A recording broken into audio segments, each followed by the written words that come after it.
అందరికీ నమస్కారం. ఇజ్రాయెల్ అలాగే పాలస్తీనా ఈ రెండు దేశాల నడుమ నెలకొన్నటువంటి పరిస్థితులకు సంబంధించిన తాజా సమాచారాన్ని ఇప్పుడు నేను మీకు చెప్తాను. అలాగే దానికి కొనసాగింపుగా మా ఎనలిస్ట్ పార్థసారథి పొట్లూరి గారు 4 భాగాలుగా మధ్యప్రాచ్యం మంట అనే శీర్షికన విశ్లేషణ అందించారు. దానికి సంబంధించిన వీడియోలు ఈ కొనసాగింపుగా మనకు ఉంటాయి. తప్పకుండా ఈ వీడియోను చివరి వరకు చూస్తే కనుక సరైన అవగాహన వస్తుంది. ముఖ్యంగా రష్యా అధ్యక్షుడు వ్లాదిమిర్ పుతిన్ని మన ముందు వీడియోల్లో చాలా వరకు వెనకేసుకు వచ్చినట్లుగానే మాట్లాడడం జరిగింది. కానీ ఈ మధ్య పుతిన్ చేస్తున్నటువంటి పొరపాట్లను కూడా ఎండగట్టడం జరుగుతోంది. అతడు తీసుకున్నటువంటి తప్పుడు నిర్ణయాలు కావచ్చు, ఆలోచన విధానాలు కావచ్చు, వాటన్నింటినీ కూడా మనం అనలైజ్ చేసి చెప్తూ ఉన్నాం.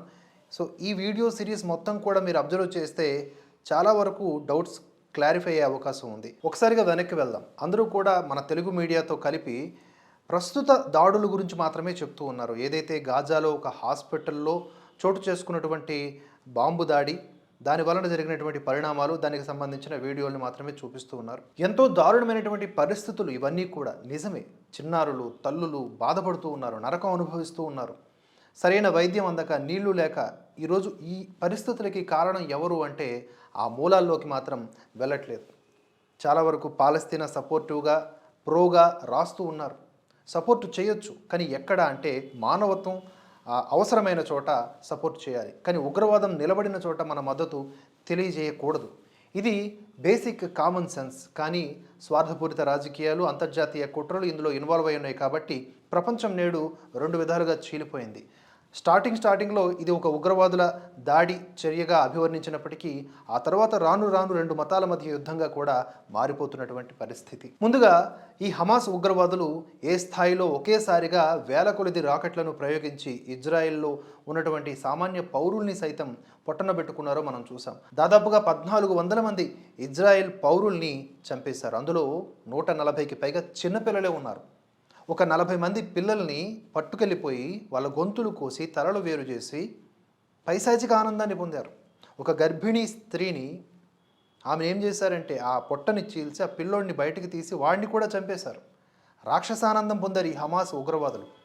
వీళ్ళకి ఐసిస్ ఉగ్రవాదులకి తేడా లేదని చెప్పేసి అంతర్జాతీయ పత్రికలు కూడా కోడే కూస్తున్నాయి. ఇంత దారుణ మారణకాండ చేసిన తరువాత దాన్ని ప్రతిఘటిస్తున్నటువంటి తరుణంలో ఇజ్రాయెల్ చేస్తున్నటువంటి దాడుల్లో అటువైపున అంటే గాజా కావచ్చు, వెస్ట్ బ్యాంక్ కావచ్చు, ఈ ఏరియాలో ఈ పాలస్తీనా దేశంలో ఉన్నటువంటి పౌరులు కూడా, కొంతమంది సామాన్య పౌరులు కూడా మరణిస్తున్నారు.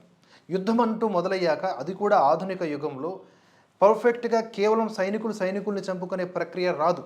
అలాగే అటువైపు సైనికులు కాదు కదా ఉన్నది, కేవలం అక్కడ ఉన్నటువంటి వాళ్ళు ఉగ్రవాదులు, మిలిటెంట్లు అని చెప్తూ ఉన్నాయి చాలా వరకు విశ్లేషణలు. అలాగే ఈ ఉగ్రవాదులు ఏం చేస్తున్నారు, అక్కడ ఉన్నటువంటి సామాన్యుల్ని వాళ్ళ దగ్గర పెట్టుకొని వీళ్ళందరూ కూడా వాళ్ళు రక్షించుకుంటూ ఉన్నారు ఇజ్రాయెల్ దాడుల నుంచి. గాజా పౌరులు ఎవరైతే ఉన్నారో వాళ్ళు ఉన్నటువంటి రెసిడెన్సీల్లోకి చొరబడి అందులో తలదాచుకుంటున్నారు. అప్పటికి ఇజ్రాయెల్ ఐడిఎఫ్ అనౌన్స్ చేస్తూ ఉంది అక్కడ ఉన్నటువంటి పౌరులందరూ కూడా బయటకు వచ్చేయాలి, ఉగ్రవాదుల్ని మేము మట్టు పెడతామని. కానీ పౌరులు బయటికి రాలేని పరిస్థితి, వాళ్ళందరూ కూడా ఒక రకంగా కిడ్నాప్ అయిపోయిన పరిస్థితి. వీటన్నిటి నడుమ చాలా వరకు గాజా పౌరులు అక్కడ నుంచి బయటకు వెళ్ళి ఎలాగోలాగా ఈజిప్ట్ దేశంలోకి చొరబడాలని ప్రయత్నిస్తూ ఉన్నారు శరణార్థుల రూపంలో. కానీ ఈజిప్ట్ ఏం చేసింది, పెద్ద పెద్ద గోడలు కట్టింది, కొన్ని 100 అడుగుల ఎత్తుల్లో గోడలు కట్టింది. అయినా కూడా వాటిని దూకే ప్రయత్నం చేస్తూ ఉన్నారు. వాటికి సంబంధించిన ఇమేజెస్ కూడా మనం చూస్తూ ఉన్నాం. మరి సాటి ముస్లిం దేశమైనటువంటి ఈజిప్టే అక్కడ ఉన్నటువంటి గాజాలో ఉన్న ముస్లిమ్స్కి సాయం అందించట్లేదు, మానవతా సాయం అందించట్లేదు. ఇలాంటి పరిస్థితుల నడుమ అంతర్జాతీయ రాజకీయాలు కూడా ఇందులో ఇన్వాల్వ్ అవ్వటం వల్ల, పుతిన్ వైఖరి వలన ఈరోజు ఈ పరిస్థితులు నెలకొన్నాయని చెప్పడం మానేసి కేవలం ఇజ్రాయిల్ను ఒక దెయ్యంలాగా చూపిస్తూ హమాస్ ఉగ్రవాదుల్ని మాత్రం హీరోలుగా చూపించడం ఎంతవరకు సబబు? ఇక్కడ ఉగ్రవాదులను ఉగ్రవాదులుగా చూపించి ఉగ్రవాదుల ప్రభావం వలన అటు గాజా, ఇటు ఇజ్రాయెల్ పౌరులు చనిపోయారని చెప్పాలి. అన్నిటికీ మూల కారణం ఎవరో వాటికి సంబంధించిన విధంగా కథనాలు అందించాలి. ఇప్పుడు తాజాగా అమెరికా అధ్యక్షుడు జో బైడెన్ కూడా ఇక్కడికి రావడం జరిగింది ఇజ్రాయెల్కి. వ్యూహాత్మకంగా వచ్చారు ఆయన. ఎలా వచ్చారో తెలియదు. ఎందుకంటే ఒకవైపు క్షిపణి దాడులు జరుగుతూ ఉన్నప్పటికీ కూడా బైడెన్ రావడం పట్ల చాలామంది ఆశ్చర్యాన్ని వ్యక్తపరుస్తూ ఉన్నారు. ఏ స్థాయిలో అతని సెక్యూరిటీని మెయింటైన్ చేస్తారో తెలుస్తోంది, ఏ వేలో వచ్చారో తెలియదు. కేవలం మనకు ఫుటేజీ అక్కడ బెంజమిన్ నెతన్యాహుని కలవడం, వారితో మాట్లాడడం, అక్కడ మీడియాతో మాట్లాడడం, వాటికి సంబంధించింది ఉంది. ఆయన ఎలా ప్రయాణించారు, అక్కడికి ఎలా చేరుకున్నారనేది కూడా తెలియదు. ఉదాహరణకు ఉక్రెయిన్కి రైలు మార్గంలో చేరుకున్నారు బైడెన్. అక్కడ నుంచి అక్కడ అక్కడ జెలెన్స్కీని కలిశారు. అక్కడ ఎలాగైతే టైట్ సెక్యూరిటీలో బైడెన్ ప్రయాణించడం జరిగిందో ఇక్కడికి కూడా అలాగే రావడం జరిగింది. సో ఇన్నింటి నడుమ అమెరికా వైఖరి చాలా స్పష్టంగా వ్యక్తపరిచింది. ఏంటి అంటే అది ఇజ్రాయెల్కి తమ మద్దతు ఉంది అన్నట్లు. అలాగే గాజాలో ఉన్నటువంటి పౌరులకు కూడా తమ యొక్క మానవతా సహాయాన్ని అందించింది. $100 మిలియన్ అందించింది ఒక ప్యాకేజీ రూపంలో. మరోవైపు ఈ హమాస్ ఉగ్రవాదులు ఎవరైతే ఉన్నారో వీళ్ళు ఐసిస్కి తీసిపోరని కూడా తేల్చి చెప్పింది. వాళ్ళందరికీ కూడా తగిన గుణపాఠం నేర్పాలని చెప్పింది. గతంలో అమెరికాలో చోటు చేసుకున్నటువంటి ఉగ్రవాద దాడుల వలన వేలాది మంది చనిపోయారని ఈ సందర్భంగా గుర్తు చేశారు కూడా. అటువైపు ఇజ్రాయెల్ ప్రధానమంత్రి బెంజమిన్ నెతన్యాహుని కూడా కొంతవరకు కూల్ డౌన్ అవ్వాలని చెప్పి సందేశం ఇచ్చినప్పటికీ ప్రస్తుతానికి ఆ దేశంలో ఐడిఎఫ్ కానీ పౌరులు కానీ ఆ దేశ ప్రధాని కానీ ఎవ్వరూ కూడా వినే పరిస్థితిలో లేరు. వాళ్ళకు ఒకటే లక్ష్యం క్లారిటీగా ఉంది. ఒకవేళ అడ్డు వస్తే గనక సిరియాని లేకపోతే ఇరాన్ని వాటితో కూడా యుద్ధం చేయడానికి సిద్ధంగా ఉన్న పరిస్థితే కనిపిస్తూ ఉంది. ఇన్నింటి నడుమ జియో పాలిటిక్స్ వేడెక్కుతున్న తరుణంలో బైడెన్ చేసినటువంటి తాజా కామెంట్స్, నెతన్యాహు ప్రకటించినటువంటి కామెంట్స్, వీటన్నింటి నడుమ ఒక రకమైనటువంటి ప్రత్యేక పరిస్థితి నెలకొంది. ఇప్పటికిప్పుడు థర్డ్ వరల్డ్ వార్ రాకపోయినప్పటికీ వాటికి బీజాలు ఇప్పుడే పడుతున్నాయా అనే కోణంలో కూడా చర్చలు నడుస్తూ ఉన్నాయి. బెంజమిన్ నెతన్యాహు తాజాగా ఏమన్నారంటే బైడెన్తో కలిసినప్పుడే మీడియాతో, ఇప్పుడు ఏదైతే దాడులు జరుగుతున్నాయో తాజాగా గాజా హాస్పిటల్ మీద ఇజ్రాయెల్ దాడులు చేశాయని చెప్తూ ఉన్నారు. దానికి మాకు సంబంధం లేదు. అక్కడ ఉన్నటువంటి ఉగ్రవాదులు ఎవరైతే ఉన్నారో వాళ్ళు, ఈ హమాస్ ఉగ్రవాదులు చేసినటువంటి క్షిపణి ప్రయోగం మిస్ఫైర్ అవ్వడం వల్ల అది గాజా హాస్పిటల్ మీద పడింది. వాళ్ళ కారణంగానే ఈ పరిస్థితి నెలకొంది. మేము మ్యాక్సిమం ట్రై చేస్తూ ఉన్నాం సివిలియన్స్కి ఏమాత్రం హాని కలిగించకుండా అక్కడ అనౌన్స్మెంట్స్ చేస్తూ ముందుకు వెళ్తూ ఉన్నాం. అలాగని మా ఆపరేషన్స్ మాత్రం ఆపడం జరగదు. మేము మినిమైజ్ చేయడానికి ట్రై చేస్తూ ఉన్నాం అక్కడ ఉన్నటువంటి సివిలియన్స్కి ఏ బాధ కలగకుండా. కానీ వాళ్ళు మ్యాక్సిమైజ్ చేయడానికి, వాళ్ళు అంటే ఇక్కడ హమాస్ ఉగ్రవాదులు మ్యాక్సిమైజ్ చేయడానికి చూస్తున్నారు. తమ గాజాలో ఉన్నటువంటి ప్రజలకి ఎక్కువగా హాని కలగాలి అన్నట్లుగా తద్వారా రిలీజ్ చేసేటటువంటి వీడియోలు కావచ్చు, వీటన్నిటి ద్వారా సానుభూతి లేదా విక్టిమ్ కార్డు ప్లే చేయడానికి చూస్తూ ఉన్నారు. అదే జరుగుతుంది నిజానికి. సో ఈ విధంగా ఆయన కూడా మాట్లాడడం జరిగింది. ఇది ప్రస్తుతానికి ఉన్నటువంటి తాజా సమాచారం. ఇక అనలిస్ట్ పార్థసారథి పొట్టూరి గారు మధ్యప్రాచ్యం మంట అనే శీర్షికన ఓవరాల్ ఇష్యూస్కి, ముఖ్యంగా డిఫెన్స్కి సంబంధించిన ఇన్ఫర్మేషన్ని కూడా అందించారు. దాంట్లో భాగంగా ఇది ఫస్ట్ పార్ట్. రష్యా విసిరిన సవాల్కి చాలా త్వరగానే జవాబు వచ్చింది. అయితే రష్యా, ఇరాన్లు తాము చేసిన పనికి తగిన మూల్యం చెల్లించుకోవాల్సిన పరిస్థితులు తప్పవని ఇప్పుడు జరుగుతున్న సంఘటనల్ని బట్టి తేటతెల్లమవుతోంది. రష్యా, ఇరాన్లు అనుకున్నది ఒకటైతే జరుగుతున్నది భిన్నంగా ఉంది. అరబ్ ప్రపంచాన్ని తన వైపునకు తిప్పుకోవాలన్న ఆశ అడియాస అవబోతున్నది. హమాస్ దాడి జరిగిన తరువాత రోజున అనూహ్యంగా అమెరికా తన కార్యర్ స్ట్రైక్ గ్రూప్ CSGని మధ్యధరా సముద్రంలోకి దించింది. ఇది ఎవరు ఊహించని చర్య. ఎందుకంటే మహా అయితే అమెరికా తన B-2 బాంబర్లని టెల్ అవీవ్కి పంపిస్తుంది అనుకున్నారు. ఇజ్రాయెల్ దగ్గర లేవు కాబట్టి. అమెరికా అధ్యక్షుడు జో బిడెన్, అతను చుట్టూ ఉన్నటువంటి అధికార యంత్రాంగం చాలా వరకు కూడా కమ్యూనిస్టు భావజాల పరులు, చైనా అనుకూలురు అంటారు. కానీ చాలా గట్టి నిర్ణయం తీసుకున్నారు అని మనకిప్పుడు అనిపిస్తోంది. అయితే అమెరికన్ మిలిటరీ ఇండస్ట్రియల్ కాంప్లెక్స్కి యుద్ధం కావాలి, ఆయుధాలు అమ్ముకోవాలి.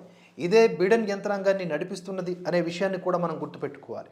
కాబట్టి అవకాశం వచ్చింది, వాడుకోవాలి. డొనాల్డ్ ట్రంప్ ఉన్న 4 ఏళ్లు కూడా యుద్ధం లేదు, ప్రశాంతంగా ఉంది, ఆయుధ లాబీకి పని లేదు. అందుకే బిడెన్ అత్యంత అధునాతన కార్యర్ స్ట్రైక్ గ్రూప్ని పంపించాడు. USS Gerald R-4 aircraft carrier ప్రస్తుతం ప్రపంచంలో ఉన్నటువంటి విమాన వాహక నౌకల్లోకెల్లా అతి పెద్దది. 2 న్యూక్లియర్ రియాక్టర్స్ ఉంటాయి దీనిలో. ఒక అణు రియాక్టర్ కేవలం ఇంజిన్ కోసం కేటాయించారు. రెండో రియాక్టర్ విద్యుత్ ఉత్పత్తి కోసం వాడుతుంది. గెరాల్డ్ 4తో పాటుగా ఆ స్ట్రైక్ గ్రూప్లో ఉన్నవి Ticonderoga class guided missile cruiser, USS Normandy, మరో 4 ఆర్లై బోర్కే క్లాస్ డిస్ట్రాయర్స్ ఉంటాయి. వీటికి తోడుగా పిసోడియన్ P-8 సబ్మెరైన్ హంటర్ విమానం టెల్ అవీవ్ కూడా చేరుకుంది. ఇంత భారీగా అమెరికా తన క్యారియర్ స్ట్రైక్ గ్రూప్ని మధ్యధరా సముద్రంలోకి పంపడానికి పైకి చెప్తున్న కారణం ఏంటి అంటే ఇరాన్ నుండి సముద్రం ద్వారా గాజాకి ఆయుధాలు అందకుండా అడ్డుకోవడానికి. కానీ అసలు కథ వేరే ఏదో ఉండి ఉంటుంది, కానీ అదేమిటో తెలియరాలేదు. నిజానికి ఇరాన్ నుంచి మధ్యధరా సముద్రం ద్వారా సప్లైని అడ్డుకోవడానికి స్పీడ్ బోట్లు, గస్తీ హెలికాప్టర్లు చాలు. అటు ఇజ్రాయెల్ సిరియా రాజధాని డమాస్కస్, మరో టూరిస్టు కేంద్రమైనటువంటి అలెప్పో ఎయిర్పోర్ట్ల మీద బాంబులు వేసింది. 2 ఎయిర్పోర్ట్లు కూడా మూసివేసింది ఇప్పుడు సిరియా. అంటే దీని అర్థం ఏంటి? రష్యాకి నేరుగా సందేశం పంపించింది ఇజ్రాయెల్, నువ్వు హమాస్కి మద్దతు ఇస్తే నేను సిరియాని ధ్వంసం చేస్తాను అని. సో ఇజ్రాయెల్ ఈసారి స్పష్టంగా హెచ్చరిక చేసింది రష్యాతో పాటుగా ఇరాన్కి. ప్రస్తుతం సిరియాలో అంతర్యుద్ధం టర్కీ సరిహద్దులకే పరిమితమై ప్రశాంతంగా ఉన్న తరుణంలో ఇజ్రాయెల్ డమాస్కస్, అలప్పోల విమానాశ్రయాలని ధ్వంసం చేయడానికి కారణం ఇరాన్ రష్యాల నుండి సప్లైస్ని ఆపడానికి. ఏదన్నా సాహసం చేయడానికి సన్నాహాలు చేస్తే ఈసారి రష్యా ఇరాన్ విమానాలని కూల్చే ఉద్దేశంలో ఇజ్రాయెల్ ఉన్నట్లుగా తెలుస్తోంది. పనిలో పనిగా సిరియా అధ్యక్షుడు అల్ బషర్ని గద్దె దింపే దిశగా అడుగులు వేయవచ్చు ఇజ్రాయెల్, అమెరికాలు కలిసి. గత దశాబ్ద కాలంగా షియా వర్గానికి చెందినటువంటి సిరియా అధ్యక్షుడు అల్ బషర్ని గద్దెదించడానికి సౌదీ అరేబియా లక్షల కొద్ది డాలర్స్ని వెచ్చించింది అక్కడి ప్రభుత్వ వ్యతిరేక గ్రూపులకి. కానీ పుతిన్ అడ్డుపడ్డాడు. ఇప్పుడు ఇజ్రాయెల్ గనక ఆ పని చేస్తే మొదట సంతోషించేది సౌదీ ప్రిన్స్. ఇజ్రాయెల్కి సంపూర్ణ మద్దతు ఉంటుంది సౌదీ నుంచి ఇలా గనక జరిగితే. కాబట్టి గాజాలో ఇజ్రాయెల్ మసీదులను కూల్చింది అనే విషయంలో ఎలాంటి అభ్యంతరం ఉండకపోవచ్చు సౌదీకి ఇదంతా జరిగితే. హమాస్ దాడితో అరబ్ దేశాలు ఏకమైపోయి ఇజ్రాయెల్ మీద దాడి చేస్తాయి అని పుతిన్ అనుకుని ఉండొచ్చు. కానీ అలా ఏమీ జరగలేదు. ఎందుకు జరగలేదు అన్నదానికి ఈజిప్ట్ విషయానికి వస్తే, తమ దేశ సరిహద్దుల దగ్గరికి చేరుకున్నటువంటి గాజా ప్రజలని ఎలాంటి పరిస్థితుల్లోనూ తమ దేశంలోకి రానివ్వము అంటూ బోర్డర్ చెక్ పోస్టులను మూసివేసింది. అఫ్కోర్స్ ఇటీవలే 40 రాఫెల్ జెట్లను ఫ్రాన్స్ నుంచి కొన్నప్పటికీ కూడా ఈజిప్ట్కి ధైర్యం చాలలేదు. అయితే తాజాగా అమెరికా ఈజిప్ట్కి ఒక సందేశాన్ని ఇచ్చింది. దయచేసి మీరు మానవతా సహాయాన్ని ప్రకటించండి, ఇక్కడ ఉన్నటువంటి గాజా పౌరులకి శరణార్థి శిబిరాలను ఏర్పాటు చేయండి అని. అందుకని ఈజిప్ట్ కూడా దానికి సానుకూలంగా వ్యవహరించింది తాజా సమాచారం బట్టి.